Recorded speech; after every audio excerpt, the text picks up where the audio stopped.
என்னோடய லைஃபே ஒரு பைத்தியக்காரன் ஆட்டம். திடீர்னு நைட் எதிர்த்து 2 மணிக்கு போயிடுவேன். என்ன பண்ணுறேன்னு எனக்கே தெரியல. கார் விட்டு இறங்கி வீட்டை பார்த்தோன்னையும் இந்த வீடு இப்படி எரியுது அப்படி சொல்றாரு. அந்த லாங்குவேஜே பாத்தீங்கன்னா அக்கினியா இருக்கு வீடு அப்படிங்கிறது. அப்படிலாம் சொன்னோம். இத்தனை வருஷம் அவரோட எதுவுமே பேசல. இல்ல அப்படிலாம் பேசினது இல்ல. திடீர்னு இப்படி பேசுறாரு. ஆமா. போதே என்ன பிளான் பண்ணிட்டீங்களா அப்படின்னு சொல்லிச்சு. என்னோட டைம் முடிஞ்சதுன்னு சொல்லிச்சு. அந்த எனக்கு ரொம்ப சோர்ந்து போய் உட்கார்ந்துட்டேன். அப்ப என் காதுல ஒரு சத்தம். என் மேல 11 இயர்ஸா என்ன ஃபாலோ பண்ணிட்டு வந்த ஒரு டார்க்னஸ் என்ன விட்டு அந்த செகண்ட்ல இது எல்லாம் என்னை விட்டு போறத வந்து என்னால லிஃப்ட் அப் யுவர் ஹேண்ட்ஸ் அப்படி சொல்றாரு. ஆக்சுவலா அவர் என்ன தேடிட்டு வந்தாரு. நான் போனவன் இன்னும் வரலையே அப்படிங்கறதுக்காக தேடி வந்தாரு. நான் சும்மா உள்ள போறேன். அவனை தூக்கிட்டு வாங்க மேல அப்படின்னு கொண்டு வந்தா நம்ம ஹிஸ்டரியை சொல்றாரு அவர். அப்படியா? எனக்கு இவதான் ஏதோ சொல்லிட்டாளான் இருக்கு. ஜோம் பண்ணுவாரு, கட்டி மறைஞ்சிருவாங்க, பேரலிட்டிக் வருவான், கை தூக்கிட்டு நல்லா ஓடுவான். எனக்கு ஒண்ணுமே புரியாதப்பா. இது என்னடா இது? ரெண்டால் மந்திரங்கிற வச்சிருக்காரா? இந்த மாதிரி ஒவ்வொரு டைமும் ஒரு சத்தம். ஒரு நாளைக்கு என்னை அப்படியே மேலே அப்படியே நான் போகிற மாதிரி அப்படியே நான் மேலே ஓரளவுக்கு மேலே போயிடுறேன். ஒரு ஆச்சரியம். கட்டி மறையுது, காது திறக்குது. கிட்டத்தட்ட 50 வருஷமா கேட்காத காதை ஆண்டவர் திறக்கிறாரு. என்னென்னமோ மிராக்கள் நடக்குதாங்க. உங்களுக்கு ரொம்ப ஆச்சரியமா இருந்துச்சு. எனக்கு ஒண்ணுமே புரியல. நேரம் வெளியே வந்து ஒய்ஃபு ஃபோன் பண்ணுறேன். சர்வதேச தமிழ் போதகர்களுடைய பிள்ளைகள் மாநாடு, international Tamil pastors children conference. எல்லா தேசங்கள்ல இருந்தும் தமிழ் பாஸ்டர்களுடைய பிள்ளைகள் ஒன்று சேருகிறார்கள் மலேசியாவில். பிப்ரவரி மாதம் 17ஆம் தேதியிலிருந்து 20ஆம் தேதி வரைக்கும் 2026 இது நடக்க போகிறது. ஒரு பெரிதான ஆழமான முக்கியமான சத்தியங்களை அவர்கள் பெற்றுக்கொண்டு வாழ்க்கையே மறுரூபமாக போகிறது. அவங்க ஊழியமும் மறுரூபமாக போகிறது. அவருடைய குடும்ப வாழ்க்கை, அவருடைய எதிர்காலம் எல்லாமே மாற்றமடைய போகிறது. இந்த மாற்றத்துக்கு நீங்கள் தயாரா? உடனே பதிவு பண்ணுங்கள். கீழே உள்ள எண்ணுக்கு தொடர்பு கொள்ளுங்கள். இறந்த பின் ஆத்மாவின் நிலை என்கிற இந்த புஸ்தகம் எல்லாரும் படிக்க வேண்டிய ஒன்றுன்னு நான் சொல்லுவேன். காரணம் என்னன்னா, மனிதனுடைய மரணத்துக்கு பின்பு என்ன நடக்க போகுதுங்கிறத பல வருடங்கள் ஆராய்ச்சி செய்து டாக்டர் ஜெய்சிங் ராஜ் அவர்கள் வந்து இதை எழுதியிருக்காங்க. மரணத்தை குறித்து நூற்றுக்கணக்கான கேள்விகள் உங்களுக்கு இருக்கலாம். அந்த கேள்விக்கான பதில் தர விதமாக இந்த புஸ்தகம் அமைந்திருக்குங்கிறது எந்த சந்தேகம் கிடையாது. இந்த புஸ்தகத்தின் விலை வெறும் 120 ரூபாய் மட்டுமே, ப்ளஸ் கொரியர் சார்ஜஸ் உண்டு. இந்த புஸ்தகம் வேணுங்கிறவங்க இந்த ஸ்க்ரீனில் பார்க்குற நம்பருக்கு கான்டாக்ட் பண்ணுங்கள்.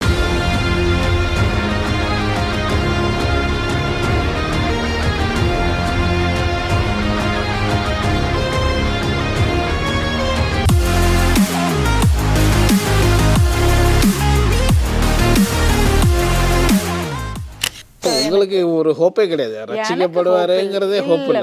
ஸோ 11 இயர்ஸ் இப்படி இருந்துட்டீங்க. 2013 என்ன நடக்குது? 2013 நியூ இயர் அப்போ நான் சர்ச்சுக்கு போகிறோம். எங்கள் வீட்டு பக்கத்தில் நாங்கள் ட்ராவல்ஸ் வச்சுருந்தோம். ட்ராவல்ஸ் இருக்கு இல்லையா? அப்போ எங்கள் கார் வந்து வேற ஒரு இடத்துக்கு போகிறதுக்காக, ஒரு விக்கிரக கோயிலுக்கு போகிறதுக்காக ஃபுல் டெக்கரேஷனில் நிற்கிது. சரி. அவரு கிளப்புக்கு போயிட்டார். நியூ இயர் பார்ட்டியில் அங்கே போயிட்டாங்க. நாங்கள் சர்ச்சுக்கு போகிறோம். சரி.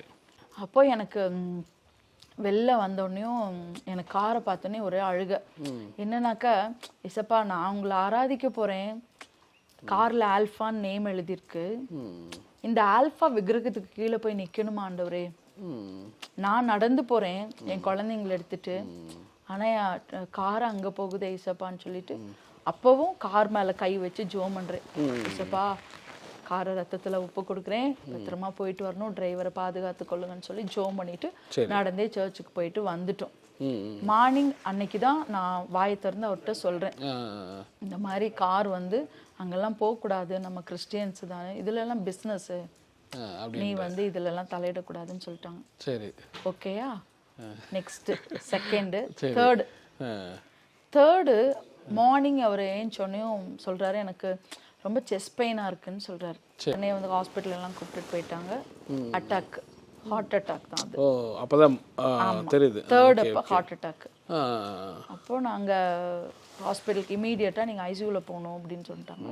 உடனே நாங்கள் இங்கேருந்து ட்ராவல்ஸில் போய் பொள்ளாச்சி ஹாஸ்பிட்டல் ஹார்ட் ஃபவுண்டேஷன் போய் நாங்கள் பார்க்கும்போது எக்கோ எல்லாம் எடுத்து பார்த்துட்டு சர்ஜரி பண்ணணும்னு சொல்லிட்டாங்க, ஹார்ட் சர்ஜரி. தைரியமாக டாக்டர்கிட்ட நான் பேசிட்டு, சார் ஒரு 1 hour மட்டும் கொஞ்சம் வெயிட் பண்ணலான்னு சொல்லி நான் ப்ரேயர் பண்ண ஆரம்பித்தேன். இசப்பா இவரோட பாடியில் எந்த கத்தி படக்கூடாது ஆண்டவரே, சுகத்தை இது மூலமா அவருக்கு ரட்சிப்பை கொடுங்க ஆண்டவரே நான் அன்னைக்கு நான் ஜெபிக்கிறேன். சரி. ஆக்சுவலா அதே ப்ரேயர் அவரும் பண்ணியிருக்காரு. அப்படியா? ஆமாம், அதுக்கப்புறம் முடிச்சுட்டு வந்து தான் சொன்னார். Okay okay okay. இந்த மாதிரி ஹார்ட்ல இருக்குன்னு சொல்லிட்டாங்க. அப்ப அவருக்கு டாக்டர் அவருக்குள்ளே ஒரு சொல்லியிருக்காரு, மாற்றம் இருந்தது. என்னைய பிள்ளைங்களெல்லாம் நினைச்சிருக்காரு. ஓகே, நம்ம மனம் திரும்பிடலாம் அப்படி சொல்லி நினைச்சிருக்காரு போல இருக்கு. 1 ஹவருக்கு அப்புறமே டாக்டர் அவரை சர்ஜரி எல்லாம் மார்னிங் வரைக்கும் பார்க்கலான்னு சொல்லிட்டாங்க. ஆக்சுவலா 1 ஹவர்ல பண்ணணும்னு சொன்னது, மார்னிங் வரைக்கும் பார்க்கலாம்னு சொல்லி நெக்ஸ்ட் வேணான்னு சொல்லிட்டாங்க. அப்போ அந்த டைம்ல பாத்தீங்கன்னா அந்த டிராவல்ஸ் ஒரு விக்கிரக கோயிலுக்கு போச்சு இல்லையா, நாங்க அங்க போயிட்டு வந்து எவ்வளோ ரெண்ட் இருக்குமோ அதுல ட்ரிபிளா நாங்க ஹாஸ்பிட்டலுக்கு செலவு பண்ணோம். இந்த மாதிரி அங்க நான் சொல்லும் போது நீங்க கோவப்பட்டீங்க. நம்ம கிறிஸ்தவங்க அல்ஃபாங்கிற நேமோட அங்க போய் நிக்க கூடாது. இவ்வளோ நாள் எப்படி இருந்ததோ தெரியாது, இனிமே அதுல நம்ம கொஞ்சம் கான்சியஸா இருக்கும்னு சொல்லும்போது ரியலைஸ் பண்ணாங்க. First time. Okay okay okay. Very first time. அப்பதான் ஆமா, ரியலைஸ் பண்ண தைரியமா அப்பதான் சொல்றீங்க. அந்த தைரியமா நானும் அப்பதான் சொல்றேன். சரி சரி சரி. செப்டம்பர் 2013 செப்டம்பர்ல லைஃப்ல ஒரு டேர்னிங் பாயிண்ட் ஆண்டவர் கொடுத்தாரு. அந்த 1 மந்த்ல அந்த 2 மந்த்ஸாவே எப்பவுமே நைட்ல வந்துட்டு இந்த மாதிரி நான் செத்து போயிடுவேன், எனக்கு லைஃப் இந்த பூமியில அவ்வளோதான், நான் செத்து போயிடுவேன், அதனால குழந்தைங்கள நீ பத்திரமா பார்த்துக்கோ, எங்கெல்லாம் ஃபினான்ஸாக அங்கங்கே கலெக்ஷன் பண்ணணும், ஏன்னா நம்ம இங்கே பிஸ்னஸில் கிரெடிட் சேல்ஸ் தான் அதிகமாக இருக்கும். ஸோ அதெல்லாம் கலெக்ஷன் பண்ணணும், எங்கெல்லாம் அமௌண்ட் இருக்குது. எனக்கு வந்து இவரோட ஃபினான்ஸை பற்றி எனக்கு தெரியாது அவ்வளோ நாளாக. அப்போ வந்து சொல்கிறாங்க இந்த மாதிரிலாம் இருக்குது, பேங்க்கில் இப்படி இருக்குது, எனக்கு அந்த மாதிரி விஷயங்கள் ஒவ்வொன்றா அவர் சொல்கிறாரு. என்ன நான் இருக்க மாட்டேன், நான் செத்து போயிடுவேன் அப்படிலாம் சொல்லிட்டே இருக்கேன். அப்போ நாங்கள் என்ன நினச்சோன்னா அவர் குடிச்சிட்டு பேசுறாரு அந்த மாதிரி தான் நினைச்சோம். திடீர்னு இப்படி பேசி ஆமா, இந்த விஷயங்கள் பேசும்போது என்னோட சன்னுக்கு 10 இயர்ஸ், பாப்பாக்கு குழந்தை, அவளுக்கு அந்த அளவுக்கு தெரியாது. செப்டம்பர் 16 17 அந்த டேஸ்ல வந்து ரொம்ப அதிகமா கொஞ்சம் ஆக்டிவிட்டீஸ் டிஃப்ரெண்டா இருக்க ஆரம்பிச்சது. ஒரு நாள் நான் என்ன பண்றேன்னு எனக்கே தெரியல. நான் என்ன செஞ்சிட்டு இருக்கேன், நான் எதுக்காக இப்படி பண்றேன். இப்போ நீங்கள் வந்தீங்கன்னா உங்களை கெட்ட வார்த்தை பேசுவேன். அப்படியா? ஆமாம், உங்களுக்கு ஆமாம் ஆமாம் ஆமாம், நான் சாக போகிறேன் அப்படின்னுவேன். உங்களை யாருன்னே தெரியாது, உங்கள்ட்ட வந்து நான் செத்துருவேன் அப்படின்னுவேன். ஆனால் நான் சொல்லக்கூடாதுன்னு நினைப்பேன். அப்போ இந்த மனநல பாதிக்கப்பட்ட மாதிரி அந்த ஸ்டேஜுக்கு போயிட்டேன். போயிட்டு இப்படியே தான் கொஞ்ச நாள் இருந்தது. அப்போ அதுக்காக ப்ரேயர் பண்ணாங்க, எல்லாம் சுற்றி ப்ரேயர் பண்ணாங்க. ஒரு நாள் நைட் 2 மணி பயங்கரமான மழை. அந்த சம்பவம் நடந்ததெல்லாம் இன்னைக்கும் கர்த்தருடைய நாமத்தினால எனக்கு என்ன நடந்ததுன்னே தெரியாது. பீக்கா அந்த 10 நாள் 15 நாள் அந்த மாதிரி நடந்துட்டு இருக்கு. அப்போ என்ன நடக்குதுன்னே எனக்கு தெரியாது. இவ வந்து என்னை கேட்குறா, நீ ஏன் இப்படி இருக்க, நீ ஏன் இப்படி பண்ணுற அப்படின்னு. ஆனால் எனக்கு செய்யக்கூடாதுன்னு நினைப்பேன், நான் செய்வேன். நான் பேசக்கூடாதுன்னு நினைப்பேன், பேசுவேன். என்னோட லைஃபே ஒரு பைத்தியக்காரன் ஆட்டம். திடீர்னு நைட் எதிர்த்து 2 மணிக்கு போயிடுவேன். என்ன பண்ணுறேன்னு எனக்கே தெரியல. இங்கே நான் எங்கள் வீட்டுக்குள்ள ஒரு சாவு வரப்போகுது அந்த மாதிரிலாம் பேச ஆரம்பிச்சாரு. சத்தம் வருது. அப்போ குழந்தைங்களாம் ரொம்ப பயந்துட்டாங்க. ஆனால் எனக்கு மட்டும் ஒரு இந்த ஆக்டிவிட்டிஸ் டிஃப்ரெண்ட். ஏன்னா அந்த 7 o'clock குடிக்கிற டைமு, அந்த குடிச்சாதான் அந்த ஆக்டிவிட்டிஸ் வருது. ஏதோ சம்திங் இவருக்குள்ள இருக்கு. வெளில தெரிஞ்சா பைத்தியக்காரன்னு சொல்லிடுவாங்க. இது நாளுக்கு நாள் கொஞ்சம் அதிகமாயிட்டே இருக்கும்போது தான் ஒரு பயம் வந்து செப்டம்பர் 17 நைட்டு நானும் என் சன்னும் ப்ரேயர் பண்றோம். அப்போ அழுதுட்டு ஏசப்பா எப்படியாவது சீக்கிரம் கூட்டிட்டு வந்துருங்கன்னு சொல்லிட்டு இப்போ ஜெபிச்சுட்டு இருக்கும்போது கார் வந்து எங்க கேட்டு பக்கம் நிக்குது. நான் இறங்கி வேகமா ஓடுறேன். எப்படியாவது இவரை வீட்டுக்குள்ள மட்டும் கூப்பிட்டுட்டு வந்துடணும். வீட்டுக்குள்ள வந்து சத்தம் போட்டா கூட அதுக்கப்புறம் மத்ததை யோசிக்கலாம். சரி சரி சரி. அப்படியே ஃபர்ஸ்ட் வீட்டுக்குள்ள கூப்பிட்டுட்டு வந்துடலாங்கிற அந்த ஆட்டிடியூட்ல மழை ஹெவி ரெயின் நனைஞ்சிட்டே நான் போய் கூப்பிடுறேன், வீட்டுக்குள்ள வாங்க அப்படி சொன்னோன்னையும் என்னை பாக்குறாரு. வீட்டை பார்த்துட்டு இந்த மாதிரி வீட்டுக்குள்ள நீ ப்ரே பண்றியா அப்படி கேக்குறாரு. அவ்வளவு நாள் அந்த மாதிரிலாம் பேசினதே இல்லை. எனக்கு சம்திங் இவருக்குள்ள ஏதோ இருக்கு, ஏதோ சம் டிமானிக் ஸ்பிரிட்ங்கிறத ஆண்டவர் எனக்கு உணர்த்தினார். நான் டக்குன்னு டங்ஸ்ல பேசுறேன். நீ பேசாத, நீ ஜோம் பண்ணாத அப்படி சொல்றாரு. ஓ டங்ஸ்ல பேசும்போது அவர் இப்படி அவரு அப்படி அந்த மாதிரி சொல்றாரு. அப்போ நான் வீடு பாக்குறாரு, ஏன்னா நாங்க மாடியில இருக்கோம். சரி. கார் விட்டு இறங்கி வீட்டை பார்த்தோன்னையும் இந்த வீடு இப்படி எரியுது அப்படி சொல்றாரு. அந்த லாங்குவேஜே பாத்தீங்கன்னா அக்கினியா இருக்கு வீடு அப்படிங்கிறது. அப்படியெல்லாம் சொன்னோம். இத்தனை வருஷம் அவருடைய எதுவுமே இல்ல இல்ல அப்படிலாம் பேசினது இல்ல. திடீர்னு இப்படி பேசுறாரு. குடிச்சிட்டு வந்தா சில நேரம் ரொம்ப எக்ஸ்ட்ரீம் பாசத்துல பேசுற மாதிரி பிள்ளைங்கள்ட்ட இருப்பாரு. அப்புறம் எக்ஸ்ட்ரீம் கோபம் அந்த மாதிரி. இந்த ரெண்டு தான் நாங்க பாத்துருக்கோம். இந்த மாதிரியான டிஃபரெண்டா இருக்குல்ல. அப்போ எனக்கு நீ என் முன்னாடி நிக்காத, நீ போ சொன்னேன். நான் உள்ள போயிட்டு ஜோ நீ போய் கூப்பிடு, டாடி உள்ள வந்துருவாருன்னு சொல்றேன். அப்போ அவன் போய் கூப்பிடுறான், நீயும் என்ன கூப்பிடாதடா, நீ ப்ரே பண்ணிட்டு இருந்தியான்னு கேக்குறாரு. அப்போ எனக்கு கன்ஃபார்மா இவருக்கு சம்திங் ஏதோ டிமானிக் தான், ஸ்பிரிட் தான் அப்படிங்கிறத நான் அதை உணர்ந்துட்டு என்ன பண்ணேன்னா அதிகமா நான் டங்ஸ்ல இருக்க ஆரம்பிச்சேன். ஜெபம் பண்றேன், சப்பா எங்களை அவமானப்படுத்துறாதீங்கப்பா, வெளியில நின்று சத்தம் போடக்கூடாது. ஏற்கனவே நான் 13 இயர்ஸா நிறையா நான் அனுபவிச்சுட்டேன். இந்த அவமானத்தையும் என்னால தாங்க முடியாதுன்னு நான் உள்ள வீட்டுக்குள்ள நின்று அழுதுட்டு இருக்கும் போது பாத்தீங்கன்னா உண்மையாலுமே God is good. அந்த ஏஞ்சல்ஸ் வந்து அவரை கார்ல இருந்து வெளில கூப்பிட்டுட்டு வந்துட்டு என்ன நான் அந்த விஷன்ல பாக்குறேன். ஆக்சுவலா அவர் குடிச்சிருக்காரு, அவருக்குள்ள டிமானிக் இருக்கு. அந்த கார்ல இருந்து இறங்கி வீட்டுக்குள்ள கேட்டுக்குள்ள என்ட்ராக இருக்கா, கேட்டை தொடுறாரு, அவர்னால தொட முடியல. அப்போ அந்த கேட்ல கை வைக்கும் போது ஐயோ அந்த கேட் எரியுது அப்படின்னு சொல்றாரு. எனக்கு கன்ஃபேனா இந்த அக்கினி பிசாசுக்கு தான் பிடிக்காது, அதை நான் ரியலைஸ் பண்ணிட்டேன். அப்போ கேட்டு ஓபன் பண்ணியாச்சு, கேட்டுக்குள்ள கால் வைக்கிறாரு. கால் வைக்கும் போது பாத்தீங்கன்னா ஐயோ இந்த வீட்டுக்குள்ள எரியுது, என்னால வர முடியல அப்படி சொல்லி ஒவ்வொரு ஸ்டெப்புக்கும் அந்த வேர்டை சொல்றாரு. என்னால வர முடியல, ஸ்டெப்ல ஏறி வராங்க. வீட்டுக்குள்ள டோரை நான் ஓபன் பண்ணி வச்சிருந்தேன். வந்து சேர்ல உட்கார்ந்தோடனே டக்குன்னு நான் லாக் பண்ணிட்டேன். சரி, எனக்கு ஏன்னா வீட்டுக்குள்ள வந்தா போதும் அப்படிங்கிற லெவல்ல நான் லாக் பண்ணிட்டேன். அவர் நல்ல ஸ்டவுட்டான பாடி உள்ளவர் இல்ல, நல்லா அலக்கழிக்க அங்க போய் ஜம்ப் பண்ணி விழுறது, இந்த மாதிரியான ஒரு ஆக்டிவிட்டீஸை நான் பார்த்தேன். பார்த்துட்டு நான் என்ன பண்ணேன், சர்ச்சில் நைட் ப்ரேயர் நடக்கிறத நான் தெரிஞ்சுக்கிட்டு என்ன பண்ணேன், சரி ஓகே நம்ம போயிடுவோம், டக்குன்னு பாஸ்டருக்கு கால் பண்ணி நம்ம போயிடலாம் அப்படின்னு நினச்சிட்டு கிளம்பிட்டோம். கிளம்பி கூப்பிட்டுட்டு போகிறதுக்கு இவரோட பிரதருக்கு தான் நான் கால் பண்ணி, அந்த டைம்ல அவங்கெல்லாம் கொஞ்சம் வரமாட்டேன்லாம் சொன்னாங்க, ஆனால் அழுது எப்படியாவது வாங்கன்னு சொல்லி கூப்பிட்டு என்னை ஒரு அம்பாசடர் கார்ல கட்டி தான் கொண்டு போறாங்க.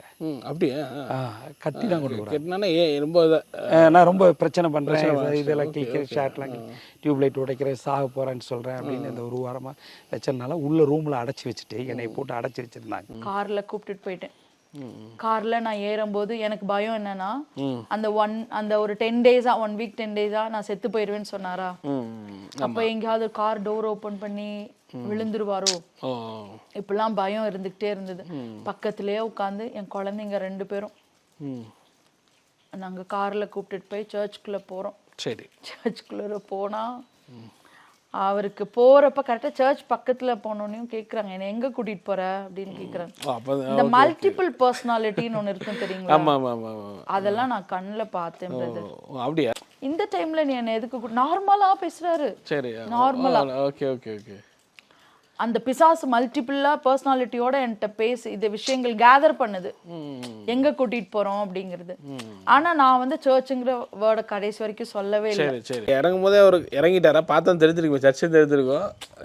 ஆமா ஆமா, இறங்க போதே என்ன பிளான் பண்ணிட்டீங்களா அப்படின்னு சொல்லிச்சு, என்னோட டைம் முடிஞ்சதுன்னு சொல்லிச்சு அந்த பிசாசு இறங்கும் போது. ஆமா, ஜெபிக்கும் போது நான் பயங்கர போராட்டமா, கீழே விழுகிறேனா, வாமிட் எடுக்கிறேனா, அங்கே எங்கே அலையிறேனா, எல்லாம் பயங்கர பிரச்சனையா. அப்போது என்ன நடக்குன்னு எனக்கு தெரியாது, எனக்கு ஃபுல்லாக விழுறேனா. அப்போது தான் டெலிவரன்ஸே ஆகலை. எத்தனை மணிக்கு கூப்பிட்டு போனீங்க? நான் ஒரு 11 o'clock. 11 o'clock நைட்டு கூப்பிட்டு போகிறீங்க. 3:30 வரைக்கும் அவர் எதுவுமே ஆகலை. அது அங்கே ஓடுது இங்கே ஓடுது, அது வேற மாதிரி இருந்ததுன்னு வைங்களேன். நான் செத்து போனேன், இங்கே எதுக்கு என்னை கூட்டிகிட்டு வந்த அப்படிதான் சொல்லி. வர்ஷிப் பண்ணோம், ப்ரேயர் பண்ணோம், சரியாகவே இல்லை. ம். எனக்கு ஒரு 4:30 அந்த மாதிரி டைம்ல நான் அழுது ரொம்ப சோர்ந்து போய் உட்கார்ந்துட்டேன். அப்ப என் காதுல ஒரு சத்தம், எனக்கு அவன் வேணும், செகண்ட் தம்பு எனக்கு வேணும் அப்படின்னு கேக்குது. அப்படி கேக்குது. எனக்கு இது யார் பேசுறாங்கிறது எனக்கு தெரியல. சரி. அதுக்கப்புறமே நீ வேணும், அப்படி உன் பிள்ளைங்க எனக்கு வேணும், இந்த 4 சவுண்டு என் காதுல கிளியரா இருந்தது. எனக்கு இது எங்கிருந்து இந்த சத்தம் வருது, எதுக்காக என்னால அனலைஸ் பண்ண முடியல. அப்போ நான் டக்குன்னு பாஸ்டர்ட்ட சொல்றேன், எனக்கு இந்த மாதிரி சத்தம் கேக்குது அப்படின்னு சொல்லும்போது நீங்க ஒப்பு கொடுங்கன்னு சொல்றாரு. நான் என்ன பண்ணேன்னா ஊழியத்துக்கு ஒப்பு கொடுத்தேன். நான் இப்படி இந்த சத்தம் கேட்டு எனக்கு கிளியர் ஆன உடனே என்ன பண்ணேன்னா இப்படி சாஷ்டாங்கமா விழுந்து என் ஹஸ்பண்ட ஊழியத்துக்கு ஒப்பு கொடுக்குறேன், என்ன ஊழியத்துக்கு நான் ஒப்பு கொடுக்குறேன், என் பிள்ளைங்களை ஊழியத்துக்கு ஒப்பு கொடுக்குறேன், என் வீட்டை ஜெபத்துக்கு திறந்து கொடுக்குறேன். இந்த 4 விஷயங்களை என்ன பண்றேன்னா நான் கன்ஃபஸ் பண்றேன். சாஷ்டாங்கமா விழுந்து அந்த பலிபீடத்துக்கு முன்னாடி நான் ஒரு உடன்படிக்கை பண்ணேன் ஆண்டவரோட. நான் அந்த கமிட்மெண்ட், ஆண்டவருக்கு எனக்கு ஒரு கமிட்மெண்ட்டை வந்து என் வாயை திறந்து நான் சொல்றேன் பாத்தீங்களா, அந்த டைம்ல என் மேல ஒரு நல்ல ஒரு பவர் என்னால ஃபீல் பண்ண முடிஞ்சுது, ஒரு பிரைட்னஸ் ஃபீல் பண்ண முடிஞ்சுது. நான் ஆல்ரெடி சொன்னேன் என் மேல ஒரு பாறை இருந்த மாதிரி ஒரு வெயிட் இருந்ததுன்னு, அந்த வெயிட் என்னை விட்டு போச்சு. என் மேல 11 இயர்ஸா என்னை ஃபாலோ பண்ணிட்டு வந்த ஒரு டார்க்னஸ் என்னை விட்டு அந்த செகண்ட்ல இது எல்லாம் என்னை விட்டு போறத வந்து என்னால ஃபீல் பண்ண. நான் சாஷ்டாங்கமா விழுந்து எனக்கும் ஆண்டவருக்கு ஒரு கமிட்மெண்ட்டை நான் வாயை திறந்து நான் கன்ஃபஸ் பண்ண போது இது எல்லாம் என்னை விட்டு போய் நான் ரொம்ப லேசாகிறேன். எனக்குள்ள இருக்கிற அந்த அந்த எல்லா பேர்டனுமே என்னை விட்டு போச்சு. ஏதோ ஒரு சம்திங் எனக்குள்ள ஒரு பீஸ்ஃபுல்லு, என் அட்மாஸ்பியர் வேற மாதிரி நான் ஒரு எப்படி ஃப்ளோ ஆயிட்டு இருக்கிறேன், ஒரு இடத்துல ஃப்ளோ ஆயிட்டு இருக்கிற ஒரு ஃபீல் எனக்குள்ள வந்துச்சு. நான் இப்படி சொல்லும் போது பாத்தீங்கன்னா அந்த டெவில் என்ன தெரியுங்களா சொல்லிட்டு போச்சு, எனக்கு டைம் முடிஞ்சதுன்னு சொல்லுச்சு. இவனை எப்படியாவது நான் கொண்டு போலான்னு நினைச்சேன், ஆனா நான் தோத்து போயிட்டேன். இதெல்லாம் வாயை திறந்து சொல்லி குப்புற விழுந்துச்சு. நீங்க இந்த மாதிரி நான் கமிட் பண்ண அடுத்த பிரதர் இதெல்லாம் லைவா உண்மையாவே எப்படி சொல்றது, பரலோகம் இத பாத்துட்டு இருக்குது, இது நடந்தது உண்மை. நான் கமிட் பண்ண அடுத்த செகண்ட் ஆண்டவர் அவருக்கு ஒரு டெலிவரன்ஸ் கொடுத்தாரு. கீழே விழுந்துட்டாங்க. அப்புறம் நான் ஏஞ்சிட்டு அதுக்கப்புறம் ஒரு 10 மினிட்ஸ்க்கு அப்புறம் தான் அவருக்கு கான்சியஸ் வந்துச்சு. அப்போது நான் கீழே விழுந்தேன்னா விழுந்து ஒரு 1/4 மணி நேரம் அப்படியே நினைவில்லாமல் இருந்திருக்கேன். அப்புறம் எந்திரிச்சு நம்ம ஏன் இங்கே வந்தோம், இந்த இடத்துல எப்படி வந்தோம், எப்போ கூட்டிகிட்டு வந்தீங்க, இத்தனை நாள் எங்கே இருந்தோம் அப்படின்னு அப்போ தான் நான் அவள்கிட்ட கேட்டேன். நம்ம பிள்ளைங்களை பார்த்து ஒரு அழுக, நம்ம எப்படி இங்கே வந்தோம், டைம் எவ்வளோன்னு பார்க்குறாரு. September 18 morning 5:30. ஆனால் அந்த ஆண்டவர் விடுதலையாக்கினார்ன்றதை நான் இப்போ உணர்ந்துட்டேன். நம்ம ஏதோ ஒரு சூழ்நிலையிலேருந்து எந்த மனுஷனும் வாயில் வேணால் சாகிறோன்னு நாங்கள் சொல்லுவோம், உலகத்தை வெறுத்துட்டோன்ட்டு. பட் சாவுங்கிறது எந்த மனுஷனும் விரும்ப மாட்டான் இல்லைங்களா. அப்போது ஏதோ ஒன்று எனக்கு நடக்குது, நடந்துருச்சுன்னு எனக்கு தெரியும். அப்போ ஆண்டவர் விடுதலை ஆக்கிட்டாரு. விடுதலை ஆனால் அடுத்த அந்த டெலிவரன்ஸ் ஆனால் அடுத்த 10-20 மினிட்ஸில் அவர் ஆண்டவர் வந்து டங்ஸ் பேச வச்சாரு, அனாய்ட் பண்ணாங்க எங்களுக்கு. அது அந்த அந்த 6 o'clock அந்த 4:30 to 6 o'clock வந்து பாத்தீங்கன்னா லைஃப்ல பெரிய சேஞ்சஸ் கொடுத்தாரு பிரதர்.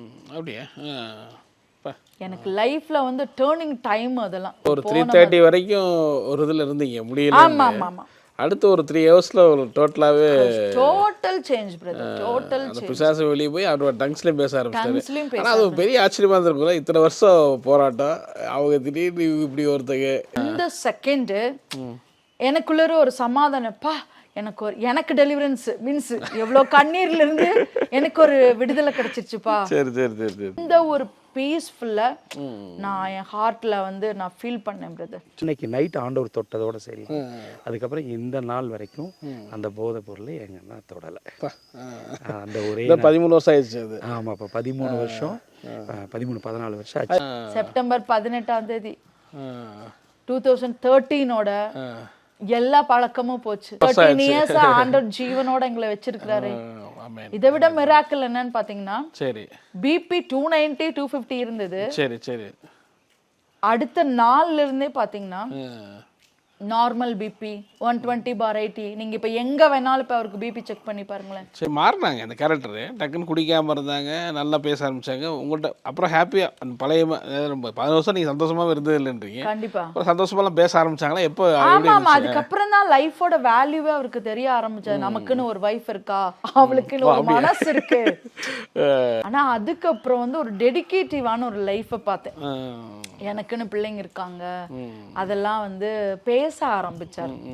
எனக்கு என்னோட மகன் இருக்கான், பொண்ணு இருக்கா, நம்ம இனி இவங்களுக்காக நம்ம வாழணும் அப்படின்னு சொல்லிட்டு அந்த ஒரு தாட் எல்லாம் அவருக்கு வர ஆரம்பிச்சது. வசனம் எந்த மனுஷனையும் பிரகாசிப்பிக்கிற மெய்யான ஒளி. கண்டிப்பா என் கணவனை பிரகாசிச்சது ஏசு கிறிஸ்து மட்டும்தான் பிரதர். நான் டெலிவரன்ஸ் ஆகி நான் நல்லா இருக்கிறேன், என்னை திருப்பியும் அரெஸ்ட் பண்ணுன்றாங்க. ஓ, அந்த கேஸ் சம்மந்தமாக என்னை அரெஸ்ட் பண்ணுங்கிறாங்க. அப்போ நான் என்ன பண்ணுறேன்னா தப்பிச்சு இங்கேருந்து கீழே போகிறேன். என் மனைவி நானும் பிள்ளைகள்லாம் கீழே போகிறேன். ஆமாம் ஆமாம், கோயம்புத்தூரில் ஒரு மீட்டிங் நடக்குது.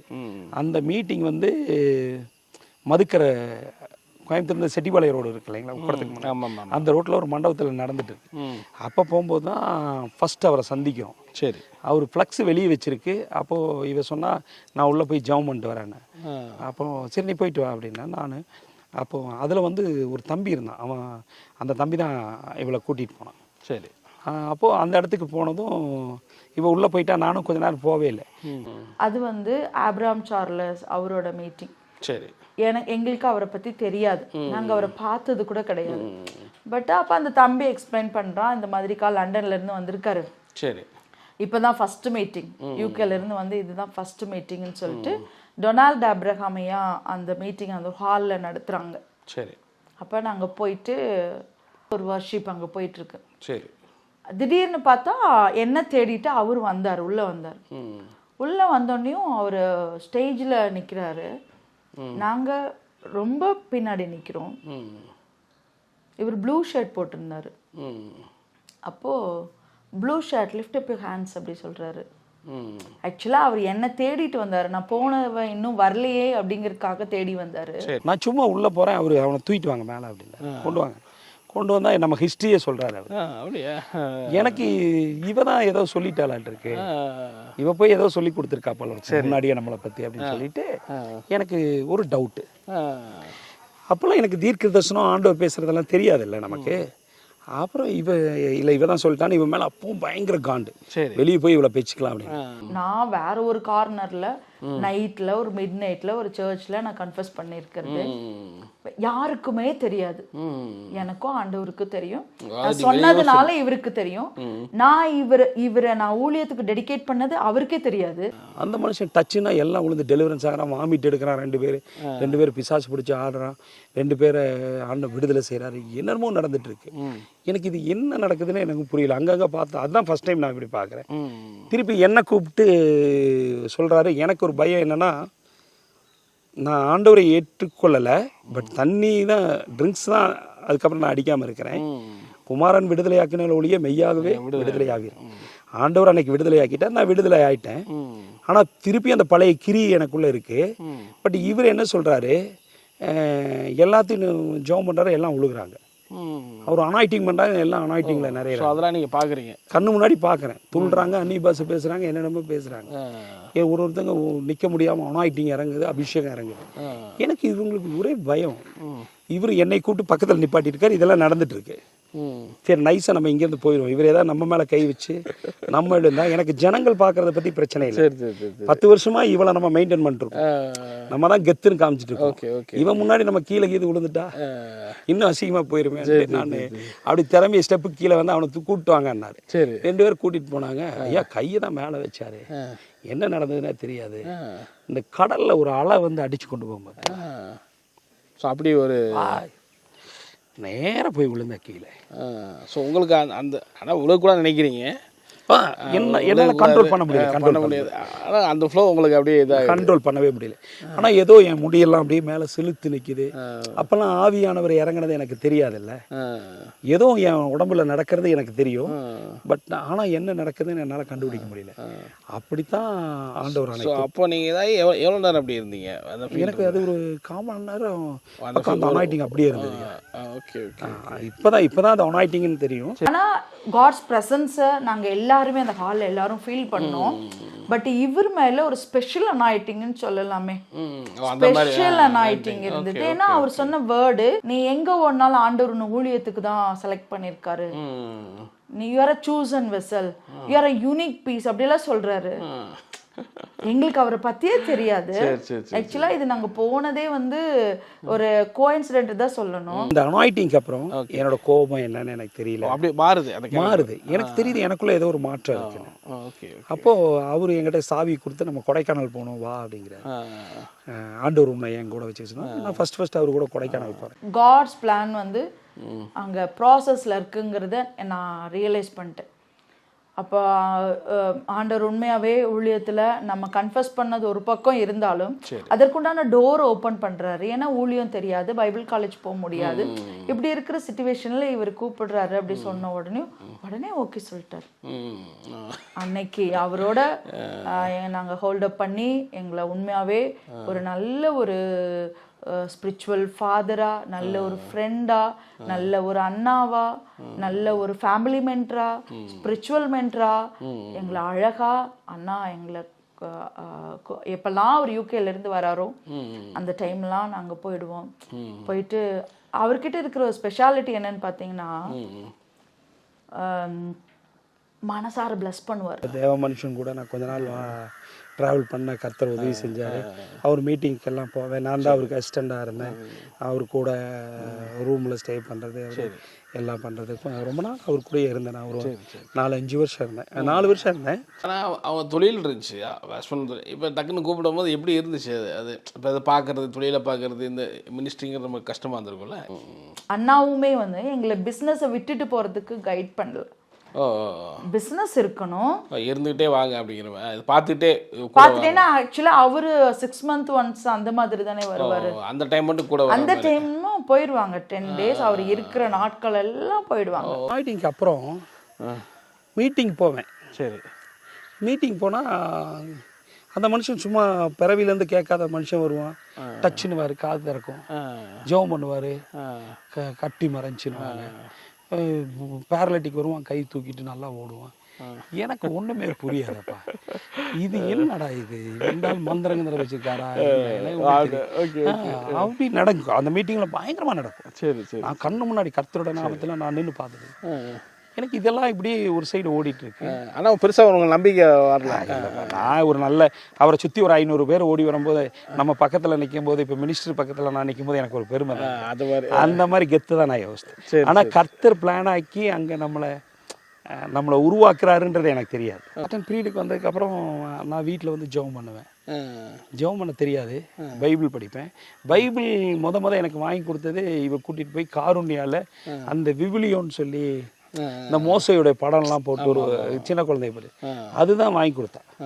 இதில் நீ படிச்சேன்னா இதில் பைபிளுடைய ஹிஸ்ட்ரி எல்லாம் இது புரியும், இது நீ வாங்கி படி அப்படி சொல்லி. சரி சரி. அப்போ நான் அதை தான் ஃபர்ஸ்ட் வாங்கி கொடுத்தேன். அப்புறம் தாவீதுனா யாரு, மோசைனா யாரு, பேதுருனா யாரு, இயேசுனா யாரு, இயேசு கூட எத்தனை பேருக்கு பிறந்தாங்க, இதெல்லாம் அதில் தான் அந்த புக்ஸில் தான் நான் படிக்கிறேன். எல்லாமே படித்து அதில் தான் கொஞ்சம் அப்புறம் எனக்கு பெரிய நாலேஜ் ஒன்றும் இல்லை. அப்புறம் இந்த ஊழியத்துக்கு கூட போக ஆரம்பித்தேன். வீட்டில் வந்து பைபிள் படிக்க ஆரம்பித்தேன். பைபிள் படிக்கும்போது என் மனைவி தான் நிறைய விஷயங்களை எனக்கு சொல்லி கொடுத்தாங்க. அப்புறம் உடுமலைப்பேட்டையிலேருந்து பாஸ்டர் ஷாம் ஐயா அவர் வந்து இங்கே கிளாஸ் எடுத்தார், பைபிள் அப்படியே வந்து எடுத்தார். அப்புறம் நாங்கள் எங்கள் டீம் எல்லாம் அந்த கிளாஸுக்கு போனோம், எல்லோரும் போய் அதில் கற்றுக்கிட்டோம். அப்படி தான். ஸோ அப்படி தான் அந்த டெவலப்மெண்ட். பட் எப்படி நீங்கள் எப்போ முழுமையான ஆண்டருடைய அன்பை அப்படி ஏதாவது உங்களுக்கு ஸ்டெப் பை ஸ்டெப் ப்ராசஸ் தான் இருந்துச்சா? உங்களுக்கு எப்படி இருந்தது? இல்லை, நான் படிக்கும்போது பைபிள் படிக்கும்போது என்ன அறியாமல் கண்ணில் தண்ணி வரும். அதிகமாக day and night Bible read பண்ண ஆரம்பித்தாங்க, செபிக்க ஆரம்பித்தாங்க. நைட்டெல்லாம் உட்காந்து ஜெபிக்க ஆரம்பிச்சாங்க. ஸ்டெப் பை ஸ்டெப்பா ஆண்டவர் நடத்தினாரு. அதுக்கப்புறமே கொஞ்ச நாள் நான் என்ன பண்ணேன்னா, எனக்கு ஊழியக்காரங்க கொஞ்சம் பேர் எனக்கு சொல்லி கொடுத்தது என்னன்னா, இனிமே ரொம்ப அதிகமா ஜெபிக்கணும் இவருக்காக. இவ்வளோ நாள் நீங்க ஜெபிச்சதை காட்டிலும் இனிமே இவருக்கு அதிகமா ஜெபிக்க ஆரம்பிக்கணும்னு சொல்லும்போது 2 பேருமே சேர்ந்து என்ன பண்ணோம்னா ஃபாஸ்ட் பண்ணி ஜெபிக்க ஆரம்பிச்சோம். என்ன கையில தேய்ச்சுட்டு போய் ஜெபிங்கிறான் ஒரு டைமு. சரி, இப்படி கொண்டு வருவோம். ஆனால் போய் ஜெபம் பண்ணி உங்களுக்கு எதாவது நடந்துச்சா? இல்லை, இது ஃபர்ஸ்ட் ஆஃப் வந்து இது கொண்டு வருவோம், ஒன்றும் நடக்காது. சரி. அப்புறம் இவர்கிட்ட கடைசியில் இருக்கவங்க யாரையா கூப்பிட்டு வருவோம். பிறவிலேருந்தே கேட்காது கூப்பிட்டு வந்து அவர்கிட்ட விட்டோம்னா பக்கத்தில் வரதுக்கு முன்னாடி நின்று காது தட்டுவார், ஆண்டவரோட நாமத்தை சொல்லுவார், அற்புதம் நடக்கும். ஆனால் நீங்கள் அதை ப்ரே பண்ணியிருப்பீங்க. அவங்க ஆல்ரெடி நாங்கள் ட்ரை பண்ணுவோம், நாங்கள் எல்லாருமே ட்ரை பண்ணுவோம். நாங்கள் 6-7 பேரும் ட்ரை பண்ணுவோம். சரி சரி, நடக்காம தான் கூப்பிட்டு வருவீங்க. ஆமாம் ஆமாம். என்ன இவருக்கு செட்டாக நடக்குதுன்ட்டு அவர்கிட்ட கொண்டு தான் நடக்கும். கண்ணு முன்னாடி பார்ப்பேன் இதெல்லாம். ஓ, ஆச்சரியம். இது எனக்கு ஒரு ஆச்சரியம், எப்படி இது. அப்புறம் அவர் சொல்லி கொடுப்பாரு, இதெல்லாம் ஜெபம் பண்ணி வாங்கணும் அப்படி இப்படின்னு சொல்லுவார். அப்புறம் வேர்ட் ஆஃப் நாலேஜ் பேசுவார், ப்ராஃபஸி அக்யூரேட்டாக இருக்கும், நேம் காலிங் கூப்பிடுவார். எல்லாமே இதெல்லாம் எப்படி நடக்குது, இது அப்போ இயேசுங்கிறது உண்மை. அதுக்கப்புறம் எனக்கு இதுக்குள்ளே ஏதோ ஒன்று இருக்குது இது அப்படிங்கிற ஒரு இது வந்துச்சு. அப்புறம் வீட்டில் வந்து நான் மீட்டிங் முடிஞ்சு வந்து வீட்டில் வந்து நான் ஜெபம் பண்ணிட்டு படுப்பேன். ஒரு நாள் நைட்டு ஒரு வால்பாறை எங்களை ஒரு பெரிய டார்கெட் பண்ணி எங்களை இந்த ஊரை விட்டு அனுப்புறதுக்கு ஒரு பெரிய அரசியல் குரூப்பு என்னை டார்கெட் பண்ணுறாங்க. அப்போ ஆண்டவர் ஏசாயா தீர்க்கதரிசன புத்தகம் 10வது அதிகாரத்துலேருந்து என்கிட்ட பேசுகிறாரு. எனக்கு ஏசாயா தீர்க்கதரிசன புத்தகம் 10வது அதிகாரம்னு ஏசாயான ஒரு அதிகாரமே தெரியாது, எனக்கு யோசுவான ஒரு அதிகாரமே தெரியாது. ஓகே, சும்மா மீட்டிங் போகிறீங்க, பைபிளில் பார்க்குறீங்க, அந்தளவு தெரியாது. அப்போ போனதே எனக்கு ஒரு வாரம் தான் நான் ஃபஸ்ட் டைம் போனேன். அப்போ வீட்டில் வந்து நல்லா ஜெபம் பண்ணிட்டு படுக்கிறேன். இவங்கெல்லாம் என்னை வந்து அரெஸ்ட் பண்ணுறதுக்கு போலீஸ்லாம் முடிவு பண்ணியிருக்கு. இவங்க வந்து இப்படி ஒரு வசனம், இப்படி ஒரு ஏசாயா தீர்க்கதரிசனம் 10வது அதிகாரம் 9வது அதிகாரம் நீ படின்னு சொல்லி வருது. சொப்பனத்தில் வருது, தரிசனத்தில், அந்த பாதி தூக்கத்தில் வரும் பாருங்க. அப்புறம் யோசுவா தீர்க்கதரிசன புத்தகம். அப்போ நான் இவள்கிட்ட கேட்குறேன், இந்த மாதிரி ஏதாவது புக் இருக்கா, பைபிளில் இருக்குன்னு எனக்கு தெரியாது, புக் ஏதாவது இருக்கா அப்படின்னு சொல்கிறீங்க அப்படின்னு கேட்குறேன். அப்போ இவ சொல்கிறான், ஆமாம் பைபிளில் ஏசுறாரு. அதில் எடுத்து அந்த ஏசாயா 9வது அதிகாரம் 10வது அதிகாரம் எடுத்து ஒரு பாஸ்டரை கூப்பிட்டு, பாஸ்டர் இதுக்கு என்ன அர்த்தம்னு படித்தா அன்னைக்கு என் வாழ்க்கையில் என்ன நடக்குதோ அது அப்படியே இருக்கு. அதில் என்ன இது, என்ன இது, இப்போ ஆண்டவர் உண்மையான ஆண்டவர் அப்படின்னு சொல்லிட்டு அப்படி எனக்கு கொஞ்சம் கொஞ்சமாக ஆண்டவர் இழுக்க ஆரம்பிச்சார். அப்புறம் எனக்குள்ள ஒரு வாஞ்ச, நம்மளும் ஆண்டவருக்காக ஏதாவது செய்யணும், ஆண்டவருக்காக நிற்கணும் எனக்குள்ள. அப்புறம் என்ன வாஞ்ச வந்துச்சுன்னா, அந்த பைத்தியமாக நான் அப்படியே இருந்திருந்தேன்னா இன்னைக்கு இந்த உலகம் என்னைய பைத்தியக்காரன் சொல்லி முத்திரை குத்தி, என் வீட்டுடைய பேர் பைத்தியக்காரனுடைய வீடு, என் மனைவி என் பிள்ளைகளோட பேர் பைத்தியக்காரனுடைய பிள்ளைகளாக மாறி இருக்குமே. அதை கர்த்தர் அந்த முகவரியை மாற்றின தேவனாக இருக்கிறாரு அப்படின்னு சொல்லிட்டு, அது இயேசுங்கிற நாமம் தானே விடுதலை ஆக்குச்சு அப்படிங்கிறது எனக்குள்ளே பேசுது. அப்போ தான் ஆண்டவரை நான் முழுமையாக, ஆண்டவர் உண்மைதான், அந்த பீரியட் அந்த ஒரு 2 மாத கேப்பில் ஆண்டவர் இதெல்லாம் என்னை நடத்துகிறாரு. அப்போ தான் ஆண்டவர் உண்மையான ஆண்டவர், இது நம்ம நினைக்கிறது இல்லை, அவர் நம்மளை நேசிக்கிறாரு அப்படின்னு சொல்லி ஒரு முடிவு பண்ணி. பைபிள் படிக்கிறோன்னா இதோட ஆழத்தை போய் நம்ம பார்க்கணும்னு சொல்லிட்டு என்ன பண்ணுவார், டே அண்ட் நைட்டாக படிக்க ஆரம்பிச்சு ரெவலேஷன் என்கிட்ட சொல்லுவார். அப்போ ஜெபம் பண்ணிட்டு வீட்டில் இந்த மாதிரி தான் படுத்துருக்கேன். இந்த மாதிரி ஒவ்வொரு டைமும் ஒரு சத்தம். ஒரு நாளைக்கு என்னை அப்படியே மேலே அப்படியே நான் போகிற மாதிரி, அப்படியே நான் மேலே ஓரளவுக்கு மேலே போயிடுறேன். ஆனால் இந்த உலர்ந்த எலும்புகளை நான் உயிரடை செய்த உன்னை வச்சு நான் செய்ய போகிறேன் அப்படிங்கிற ஒரு சத்தம் எனக்குள்ள. எனக்கு நம்ம நிறைய சொப்பனம்லாம் பார்ப்போம் இல்லைங்களா, அதனால் கர்த்தருடைய சத்தம் அந்த ஆரம்ப காலங்களில் நமக்கு தெரியாதில்ல, ஆண்டவர் தான் பேசுகிறாருன்றதெல்லாம் தெரியாது. இப்போ நான் காலையில் வந்து இவள்கிட்ட கேட்பேன், இந்த மாதிரி நைட்டு உடனே பைபிள் எடுத்து இதை பார்த்து, இந்த இடத்துல இப்படி இருக்குப்பாரு, இதைத்தான் ஆண்டவர் பேசினார், ஓ அப்போ ஆண்டவர் இப்படி தான் பேசுவாரா, அப்படி சின்னதாக அப்படி தான் கற்றுக்கிட்டு அந்த ஆண்டவரோட அன்பு அப்போ தான் எனக்கு வர ஆரம்பிச்சிச்சு. அப்போ தான் உங்களுக்கு புரிய தான் வர ஆரம்பிச்சிச்சு. அப்புறம் எப்படி சொல்கிறதுன்னே, அவருடைய என்னுடைய அதுக்கப்புறம் எனக்கு யாரை பார்த்தாலும் சண்டை போடணும்னு தோணாது. வீட்டில் என் பிள்ளைகளெல்லாம் நல்லா வளர்க்கணும், அவங்களெல்லாம் சந்தோஷமாக வச்சுக்கணும், இனி சொசைட்டியில் 4 மனுஷனை போல் நம்ம ஒரு நல்ல கௌரவமாக வாழணும், அந்த மைண்ட்லாம் அப்போ தான் எனக்கு வருது. அப்புறம் ஆண்டவர் மேலே எனக்குள்ள ஒரு ஊண்டி, அப்புறம் பைபிள் படிக்க ஆரம்பித்தேன். புதிய ஏற்பாடு படித்து அப்படியே படிக்க அந்த பைபிள் ஏதோ என்கிட்ட பேசுகிற மாதிரி ஒரு ஃபீல். பைபிள் எடுத்து நான் படிச்சுட்டு ஒரு 1/2 மணி நேரம் 1 மணி நேரம் ஆனால் அழுக வரும். தண்ணி எதுக்கு வருதுன்னே தெரியாது, ஒரு ப்ரெசன்ஸ் எனக்குள்ளே ஊற்றும். அப்புறம் நம்ம ஆண்டவருக்கு எதுக்காக செய்யணும்னு சொல்லிட்டு அப்புறம் அவர் அந்த பாஸ்ட் மீட்டிங் எங்கெங்கே நடக்குதோ அங்கெல்லாம் ஓடிடுவேன். அவர் என்னை வர சொல்லிடுவார், நான் போயிடுவேன், எல்லா வேலையும் செஞ்சு கொடுப்பேன், அவருக்கு கார் ஓட்டுவேன். இப்படியே ஒரு 3-4 வருஷம் அவர் கூட இருந்தேன். அப்படி தான் இருந்தேன். சரி. அப்புறம் சென்னையில் வச்சு எனக்கு அவரே சொன்னார், ஆண்டவர் பேசினாருன்னு சொல்லி உன்னை நான் வந்து அப்போஸ்தலராக அட்மிஷன் பண்ணேன், என்னை அபிஷேகம் பண்ணி அப்போ தான் நான் வெளியே வந்தேன். அதுக்கு வெளியே அந்த அனாயிட்டிங் முடிச்சுட்டு வெளியே வந்து நான் நேராக வந்து 21 நாள் ஃபுல் ஃபாஸ்டிங் எடுத்தேன். ஓகே. அதை எடுத்து முடித்ததும் அதுக்கப்புறம் எனக்கு ஊழியம் பண்ணணும் பயங்கர ஆசை. சரி. அந்த ஆசை அந்த அனாயிட்டிங் வந்துருச்சுனாவே அந்த ஆசை வரும் இல்லைங்க. அப்போது சில இடங்களுக்கு போகலான்னு சொல்லிட்டு அப்போ என்னை முத கூட்டிகிட்டு போனது பாஸ்டர் பிலிப்னு ஒருத்தர் இருக்கார். அவர் இங்கே ஒரு சின்ன கிராமம் முருகாலியில் ஒரு சின்ன கிராமம் ஒரு ஏரியா இருக்குது, அங்கே முத என்னை கூட்டிகிட்டு போனார். அப்போ அங்கே கூட்டிகிட்டு போகிறாரு. அவர் செஞ்ச மாதிரிலாம் நானும் செஞ்சு பார்க்குறேன், ஆனால் ஒன்றும் நடக்கலை. ஒன்றுமே நடக்கலை. திருப்பி அடுத்து திண்டுக்கல் பக்கத்தில் ஒரு மீட்டிங் கூப்பிட்டாங்க. அவர் கூப்பிட்ற இடத்துல என்னை பேச வைப்பார் அந்த பாஸ்டர். அப்போ அவர் கூட நான் திருப்பி போகிறேன். சரி. அங்கே போனால் அங்கேயும் எனக்கு ஒன்றும் நடக்கும். அது ட்ரை பண்ணி பார்க்குறீங்க, ஒன்றும் நடக்கலை. அப்போ நம்ம ஊழிய அழைப்பு இல்லை, நமக்கு அப்படி நினச்சிட்டீங்க. ஊழிய அழைப்பு இல்லை, இது சும்மா நம்ம போய் இனிமேல் இருக்கிற ஃபேமிலி ட்ரிங்க்ஸ் பண்ணக்கூடாது, ஆனால் ஃபேமிலி தொழில் பார்த்துட்டு இருக்கோம் அப்படின்ட்டு நான் வர வழியில் உடுமலைப்பேட்டை பக்கத்தில் ஒரு மீட்டிங் ஈவினிங், மார்னிங் அங்கே முடிஞ்சு ஈவினிங் ஒரு மீட்டிங் இருக்குது. உடுமலைப்பேட்டை வந்து உட்கார்றேன். உடுமலைப்பேட்டையில் வந்து அந்த மீட்டிங்கில் உட்கார்றேன். உடனே பாஸ்டர் மைக்கில் அலௌன்ஸ் பண்ணுறாரு, இந்த மாதிரி இன்றைக்கி செய்தி வந்து நம்ம அப்போஸ்தலர் ஆல்ஃபா தம்பு அவர் செய்தி கொடுப்பாரு. 3ஆவது மீட்டிங் எனக்கு. சரி. எனக்கு முன்னாடி இருக்கிறது வந்து என்னுடைய ஃபேமிலியில் எனக்கு கொஞ்சம் மனக்கசப்புள்ள குடும்பம் உட்காந்துருக்கு. சரி. அப்போல்லாம் மன்னிக்கணும்னு எனக்கு தெரியாது. சரி. பேசிகிட்டு இருக்கும்போது எனக்குள்ள ஒரு உண்டை, சரி இப்போ கடைசியாக ஒரு ட்ரை பண்ணி பார்ப்போம். சரி, காது கேட்காங்க, உடம்பு சரியில்லாங்களோ மேலே வாங்க. அப்போ நான் ஜெபிக்கலான்னும் போது ஆட்டோமேட்டிக்காக வராங்க. யார்? என்னுடைய எனிமி, என் ஃபேமிலிக்கு அவங்க ஆகாது, எங்களை கண்டா பேச மாட்டாங்க, அவங்கெல்லாம் முன்னாடி வராங்க. இவங்கெல்லாம் முன்னாடி வரும்போது எனக்கு இன்னும் வந்து பயம் அதிகமாயிருச்சு. அது கேட்காமன்னா அவங்க முன்னாடி வராங்க. இப்போ எப்படி இருக்கும் எனக்கு? இப்போ வந்து இருக்கிற ப்ரெசன்ஸு அந்த அபிஷேகம்லாம் கம்மியான மாதிரி ஆயிடுச்சு. அப்புறம் நேராக நான் அவரை பார்த்தது திருப்பி வந்து நிற்கிறாங்க. நிற்கும் போது சரி நான் கண்ணை மூடிட்டு ஒரு வர்ஷிப் பண்ணிட்டு வரிசையாக ஜெபம் பண்ண அத்தனை பேரும் ஹீலிங். அப்படியா? எல்லாம் ஹீலிங். கட்டி உங்களுக்கே ஒரு ஆச்சரியம், கட்டி மறையுது, காது திறக்குது. கிட்டத்தட்ட 50 வருஷமா கேட்காத காதை ஆண்டவர் திறக்கிறாரு. என்னென்னமோ மிராக்கள் நடக்குதாங்க. உங்களுக்கு ரொம்ப ஆச்சரியமா இருந்துச்சு. எனக்கு ஒண்ணுமே புரியல.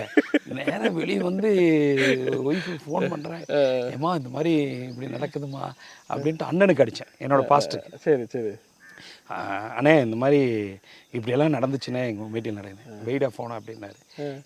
என்னண்ணே இவ்வளோ ஆசையாக சொல்கிறேண்ணே, இப்போ நீ செஞ்சது கம்மி, இன்னும் கர்த்தர் உன்னை என்னை போல் இன்னும் உன்னை அநேக இடங்களில் பயன்படுத்துவார்.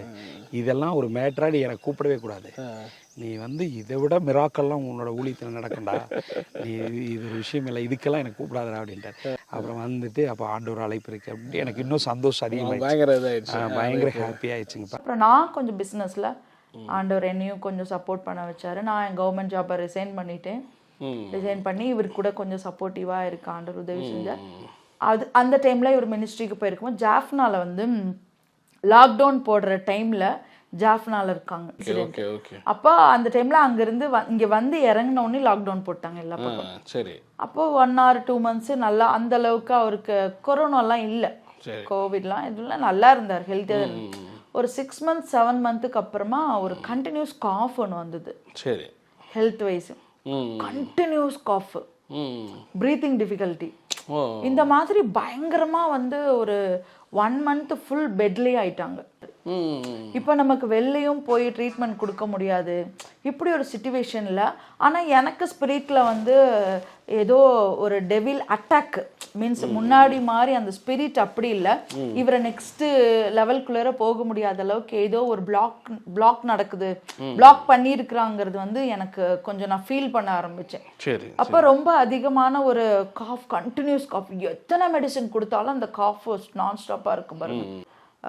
அந்த டைம்ல ஜேசன் எடின்பரோ அம்மா என்னோட சித்தி தான் அவங்க. அவங்க கேஷுவலா வராங்க. வந்துட்டு இந்த மாதிரி அப்போ தம்பி எங்கன்னு கேட்கும்போது நான் சொல்றேன் இந்த மாதிரி சித்தி அவருக்கு ஒரு ப்ரே பண்ணிட்டு போங்க, நான் அதுக்காக தான் வந்தேன்னு சொல்றாங்க சித்தி. அப்போ அவங்க ப்ரே பண்ணி மரணத்தின் ஆவியை கடிந்து அவங்க செபிக்கிறாங்க.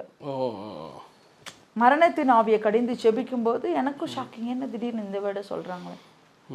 அப்போ இல்லை நைட்டு வந்து நான் ஜோம் பண்ணிட்டு இருந்தேன், அப்போ பயங்கரமான ஒரு மரணத்தின் ஆவியும் தம்பிக்கு விரோதமாக செயல்படுறதை நான் ஸ்பிரிட்டில் உணர்ந்து அவங்க கொஞ்சம் நல்ல அந்த ஸ்பிரிட்லாம் கடிந்து செபிப்பாங்க.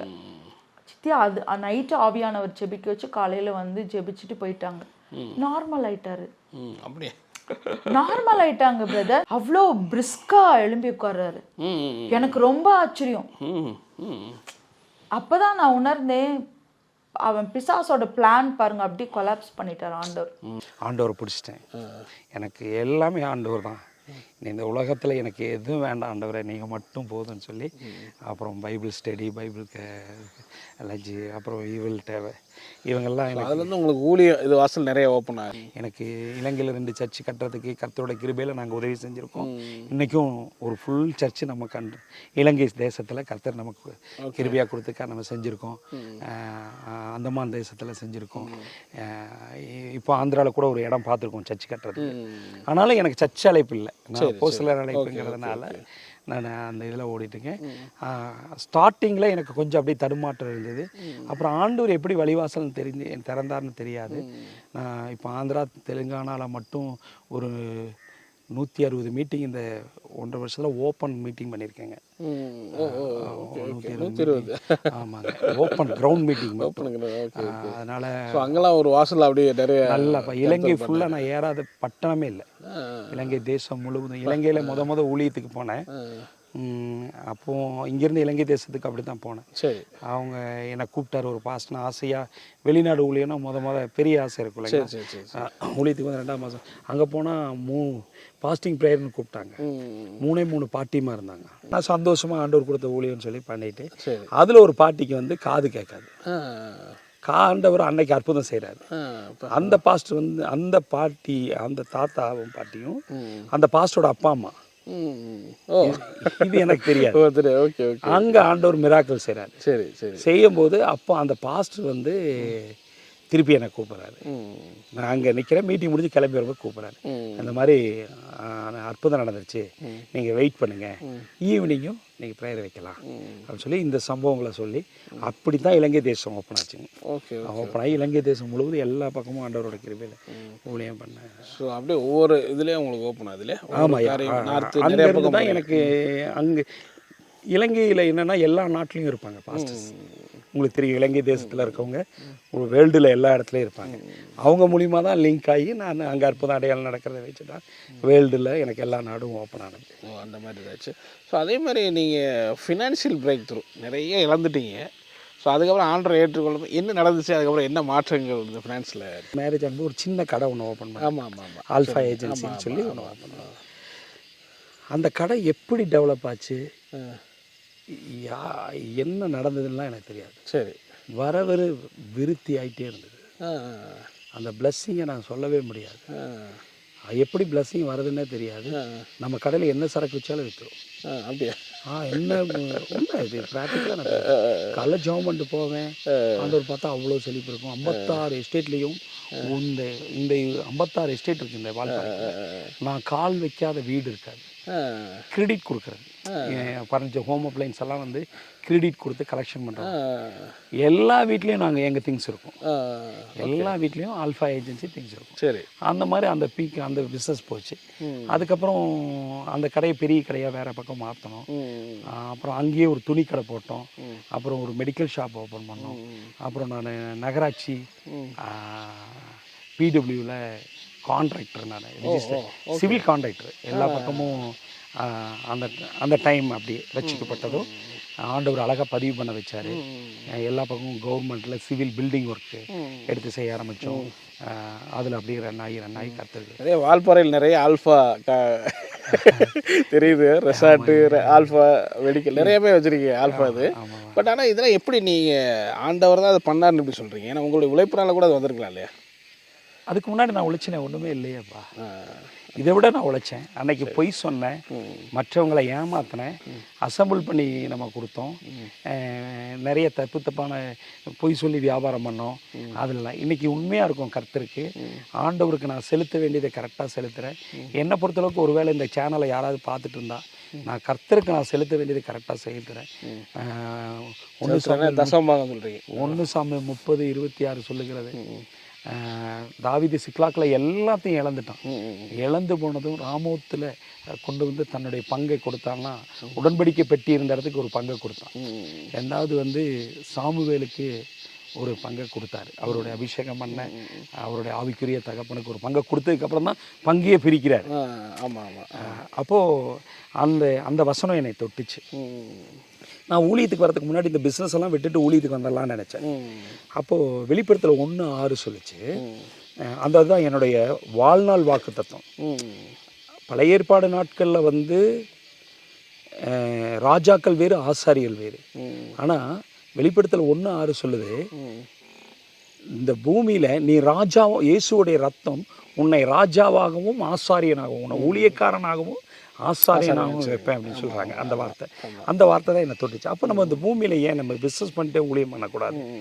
அப்போ நான் ஆண்டவர்கிட்ட ஒரு பொருத்தனை பண்ணேன். ஆண்டவரை நான் யார்ட்டையும் போய் கையேந்து நிற்கக்கூடாது, யார்ட்டையும் போய் நான் கேட்கக்கூடாது. என்ன நீங்கள் ஆசீர்வதிங்க, என் பிஸ்னஸ் ஆசீர்வதிங்க, நான் இந்தளவுக்கு பண்ணுறேன்னு நான் ஒன்றெல்லாம் செய்ய ஆரம்பித்தேன். பிஸ்னஸ் ஆரம்பித்தேன்ப்பா. அதுக்கப்புறம் துணிக்கடை ஆரம்பித்தோம், மெடிக்கல் ஷாப் ஆரம்பித்தோம், கான்ட்ராக்ட் தொழில் ஆரம்பித்தேன், நகராட்சி கான்ட்ராக்ட் தொழில். எல்லாமே ஆர்டர் ஏற்றுக்கொண்டதுக்கப்புறம் தான் எனக்கு டெவலப். இந்த 10 இயர்ஸில் தான் என் வாழ்க்கையில் இந்த டெவலப். பிடபிள்யூவில் பதிவு பண்ணேன், பிடபிள்யூ கான்ட்ராக்ட் ஃபுல்லாக செய்கிறேன். எனக்கு இந்த லாரி கூட்ஸ் திங்ஸ் எல்லாம் எடுத்துகிட்டு வர லாரி, ட்ராவல்ஸு, என்னோடய அப்பார்ட்மெண்ட், லாட்ஜு, அப்பார்ட்மெண்ட்டு, காட்டேஜு எல்லாம் அதுக்கப்புறம் கர்த்தர் எனக்கு கொடுத்தது தான். அந்த ஆண்டருக்குள்ளரை ஆண்டர் பிளஸ் பண்ண ஆரம்பித்ததுக்கப்புறம் கிரெடிட்க்கு நாங்கள் எதுவுமே வாங்கலை. அதுதான் எங்களுக்கு ஒரு அடையாளமாக இருந்தது. இப்போ நாங்கள் ஒரு வீடு கட்டினோன்னா, அந்த வீடு கட்டும்போது பார்த்தீங்கன்னா ₹1 கூட ஆண்டவர் கடன் வாங்க விடலை. அதுக்கு முன்னாடி அந்த இது இருந்தது, ரட்சிப்புக்கு முன்னாடி. அதுக்கு முன்னாடி எதுவுமே நாங்கள் வாங்கவே இல்லையா? ஓகே. அந்த 11 இயர்ஸில் பார்த்தீங்கன்னா எதுவுமே நாங்கள் நியூவாக பர்ச்சேஸ் பண்ணவே இல்லை. இருக்கிற லெவலில் இருந்தோம், அவ்வளோதான். உங்களுக்காக நான் எங்கே கூப்பிட்டாலும் ஓடுறேன். ஆனால் யார்ட்டையும் போய் என்னை இப்படி நிப்பாட்டிடாதீங்க, ஏன்னா நான் என்னால் முடியல ஆண்டவர் அப்படின்னு சொன்னேன். ஆனால் ஆண்டவர் இந்த நாள் வரைக்கும் யார்ட்டையும் போய் அப்படி நிப்பாட்டலப்பா. பிஸ்னஸ் எல்லாம் ஆசீர்வதிச்சார். நாங்கள் இப்போ தான் மெடிக்கல் ஷாப்பை க்ளோஸ் பண்ணோம். அப்படியா? எங்களால் பார்க்க முடியல. அவ்வளோ வேலையை கவர்மெண்ட் வேலையை ரிசைன்மெண்ட்டா. அப்போ 2 பேருனாலும் எதுவுமே பார்க்க முடியல. அவ்வளோ ஊழியமும் பண்ணுறதால இது கொஞ்சம் இப்போ பிஸ்னஸை கம்மி பண்ணிட்டேன். ஏன்னா இந்த 3 வருஷமாக எனக்கு டேட்டே இல்லை. இந்த வருஷம் முழுவதும் எனக்கு நீங்கள் வர ஜனவரி, பிப்ரவரி கூட டேட் எல்லாம் ஃப்ரைடே, சாட்டர்டே எல்லாமே ஃபுல்லு தான். எல்லாமே ஃபுல்லு தான். ஏன்னா எல்லாம் இதில் பிஸியாக இருக்கீங்க. ஆனால் உங்களுக்கு பிஸ்னஸில் கிட்டத்தட்ட 60 பேருக்கு சம்பளம் கொடுக்குறீங்கன்னு சொன்னீங்க இல்லை? ஆமாப்பா. சிவில் எல்லாம் சேர்த்து பார்த்தா 60 பேர் எங்கிட்ட ஒர்க் பண்ணுறேன். சரி அவங்களே பார்க்குறாங்க. இப்போ உங்கள் மனைவி என்ன சொல்கிறாங்க உங்களை பார்த்து? ஏன்னா அவ்வளோ இதில் அவங்க கஷ்டத்தில் வந்திருக்காங்க. நான் எல்லா இடத்துலையும் நான் ஒன்று சொல்லுவேன்ப்பா, என்னோடய ஸ்பிரிச்சுவல் ஃபாதர் அவர், என்னோட ஸ்பிரிச்சுவல் மதர் என்னோட ஒய்ஃப் தான் அப்படின்னு சொல்லுவேன். நான் மீட்டிங்லேயே அதான் சொல்லுவேன். சரி. நான் அவளை பெருமைப்படுத்தணும்னு சொல்ல, ஒருவேளை வேற ஒரு மனைவியாக இருந்தால் என்னை உருவாக்கி இருக்க முடியாதுன்னு சொல்லுவேன். நான் பண்ண காரியங்கள், நான் வாழ்ந்த வாழ்க்கை, அசிங்கமான வாழ்க்கையில் என்னை ஃபேஸ் பண்ணி அதான் நான் சொல்கிறேன். அவ்வளோ அடித்து அவள் ஒரு நாள் கூட போய் அவங்க அப்பா அம்மாட்ட சொன்னதில்லை, எங்கள் அம்மாட்ட போய் சொன்னதில்லை. அவள் சொன்னதெல்லாம் முழங்கால், அவள் விட்டதெல்லாம் கண்ணீர். அந்த கண்ணீர் தான் இன்னைக்கு தேவனுடைய சமயத்துக்கு ஊழியக்காரனா என்னை மாற்றிருக்கு. இருக்கிற நாளில் கர்த்தருக்கு ஏதாவது நல்லா ஓடி ராஜ்யத்தை கட்ட முயற்சி முடிச்சிடணும். பையன் என்ன சொல்கிறாப்புல? பையன் பொண்ணுங்களா என்ன சொல்கிறேன்? நான் கர்த்தருக்குள்ளே நீங்கள் இல்லாத போது பாவ வாழ்க்கையில் இருக்கும்போது உங்களை நான் பார்த்துட்டேன். இப்போ கர்த்தருக்குள்ளே நீங்கள் வந்ததுக்கப்புறம் இப்போ நீங்கள் எங்களோட இருக்கிறதும் பார்த்துட்டேன்.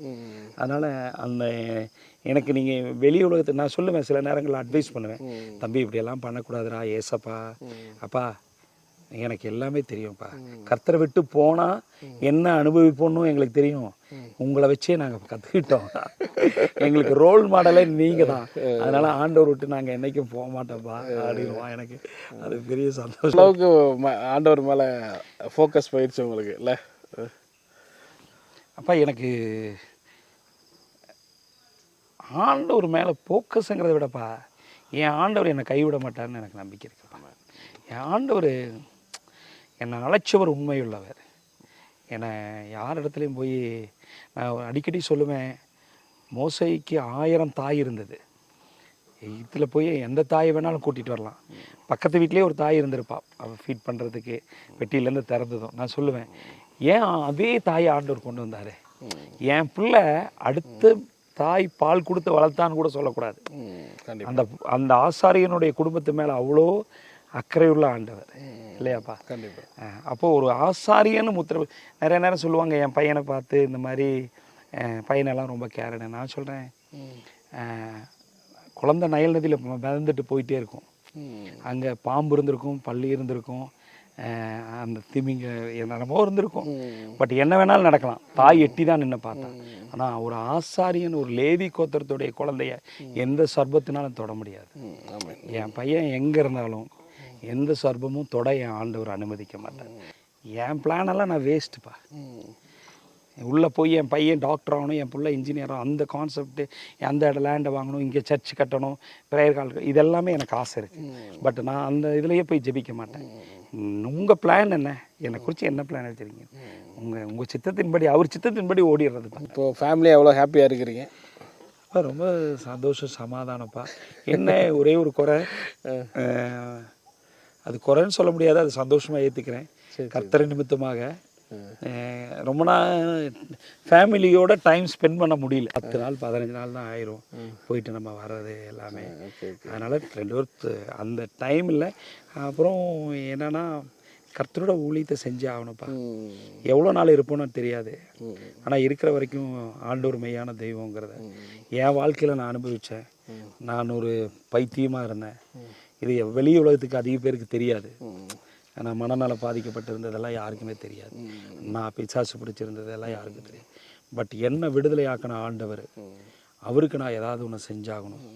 ஏன்னா என் பையனே அப்படி தான், நீ என்ன வேணாலும் படி, ஆனாலும் கர்த்தருக்காக ஏதாவது செய், கர்த்தருக்காக எழுப்பி ஓடு அப்படின்ட்டு. இப்போ நான் சந்தோஷமாக ஊழியம் பண்ணுறோம்.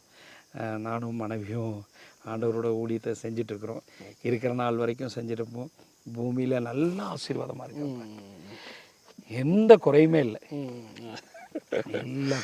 அது ஒரு பெரிய விஷயம். ஆமாம், பார்க்குற நேயர்களுக்கு என்ன சொல்லுவீங்க, உங்கள் சாட்சியிலேருந்து என்ன சொல்ல விரும்புகிறீங்க? நான் 2-3 விஷயம் சொல்கிறேன்ப்பா. சரி, என்னையாட்ட ஒரு வேளை அவங்களோட ஹஸ்பண்ட் இருக்கலாம், தம்பி இருக்கலாம், மகன் இருக்கலாம், அவங்க கண்டிப்பாக மனம் மாறுவாங்க. நீங்கள் போய் ஊரே போய் சொல்லணும்னு அவசியம் இல்லை.